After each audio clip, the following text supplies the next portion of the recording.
assets element, very similar to the post element, you will find at the bottom under CMS. Click, hold and drag.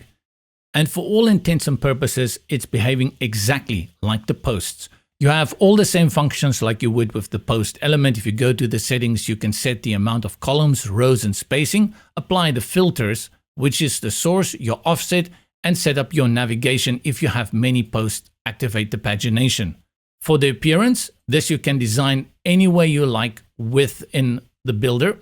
So if I want to put that there and I put my name here, build it out to the way that will suit your web page.